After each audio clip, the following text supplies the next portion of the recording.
पूर्वांचल में इंडिया बनाम NDA, BJP ने नया प्रयोग कर अपनाया ये मॉडल। सपा कांग्रेस ने भी बनाया खास प्लान। पूर्वांचल की 27 लोकसभा सीटें अहम हैं, इसके लिए इंडिया और एनडीए ने ताकत झोंक दी है। खास बात यह है कि इसी क्षेत्र में एनडीए गठबंधन में शामिल सुबह सपा निषाद पार्टी और अपना दल की प्रतिष्ठा दांव पर है, तो प्रधानमंत्री नरेंद्र मोदी के संसदीय क्षेत्र में भी चुनाव है।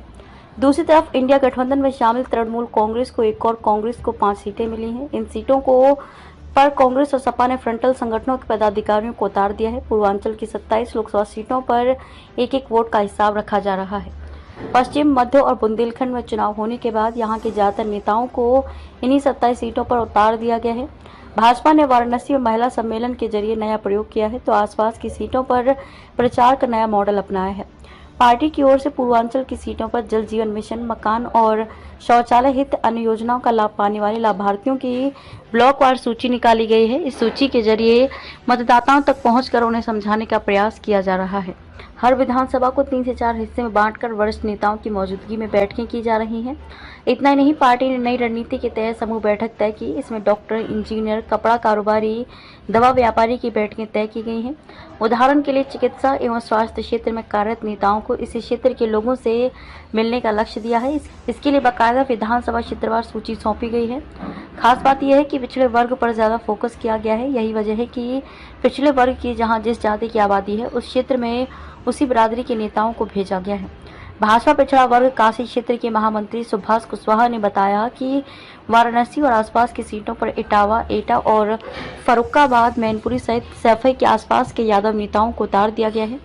इसी तरह निषाद बहुल इलाके में इसी बिरादरी के नेताओं को जिम्मेदारी सौंपी गई है। सपा कांग्रेस ने सेक्टरवार उतारे नेता। पूर्वांचल की 27 सीटों पर इंडिया गठबंधन तू चल मैं आता हूं की तर्ज पर कार्य कर रही है। सपा और कांग्रेस इस इलाके को सियासी तौर पर उपजाऊ मानती है। यही वजह है कि भाजपा के वरिष्ठ नेताओं की जिन सीटों पर जनसभा हो रही है, उन पर निगाह रखी जा रही है। इसके लिए कांग्रेस ने अलग से टीम बनाई है। यह टीम नेताओं के कार्यक्रम और उनके द्वारा जनसभा में उठाए गए सवाल का जवाब तैयार कर अपने नेताओं को भेज रही है। इतना ही नहीं, अगले 2 से 3 दिन में संबंधित इलाके में न सिर्फ पार्टी के वरिष्ठ नेताओं की सभा लगाई जा रही है, बल्कि उन सीटों पर मतदाताओं को लुभाने के लिए नई रणनीति अपनाई जा रही है। कांग्रेस और सपा ने भी इन सीटों के लिए रायबरेली, अमेठी मॉडल को भी लागू किया है। विधानसभा क्षेत्र को सेक्टर में बांटकर बूथों पर जिस बिरादरी का वोट बैंक है, उसी बिरादरी के नेता को लगाया गया है। दोनों पार्टियों ने यादव मुसलमान के अलावा अन्य जातियों के नेताओं को जिम्मेदारी देने पर जोर दिया है। ब्राह्मण बहुल इलाके की जिम्मेदारी खुद कांग्रेस प्रदेश प्रभारी अविनाश पांडे ने संभाली है। वे दिन में सपा कांग्रेस के नेताओं के बीच समन्वय बैठकें कर रहे हैं, तो रात में ब्राह्मण बहुल इलाके में रात्रि चौपाल लगा रहे हैं।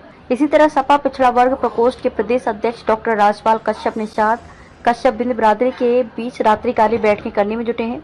डॉक्टर कश्यप का दावा है कि सपा की ओर से निषाद बिरादरी के 5 प्रत्याशी उतारने का फायदा मिल रहा है। दल ही नहीं, सियासी घराने की प्रतिष्ठा दांव पर।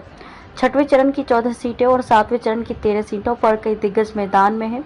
इसमें सुल्तानपुर से मेनका गांधी, आजमगढ़ से धर्मेंद्र यादव, भदोही से तृणमूल कांग्रेस के ललितेश पति त्रिपाठी, इलाहाबाद से उज्जवल रमन सिंह, जौनपुर से महाराष्ट्र के पूर्व गृह मंत्री कृपाशंकर सिंह जैसे नामचीन चेहरे हैं। वाराणसी से खुद प्रधानमंत्री नरेंद्र मोदी और कांग्रेस प्रदेश अध्यक्ष अजय राय, मिर्जापुर से अपना दल की अनुप्रिया पटेल, घोसी से सुबह सपा के अरविंद राजभर मैदान में है। इसी क्षेत्र में निषाद पार्टी का भी वजूद है। ऐसे में इन सभी दलों के मुखिया से लेकर बूथ सदस्य तक गांव-गांव वोट मांग रहे हैं।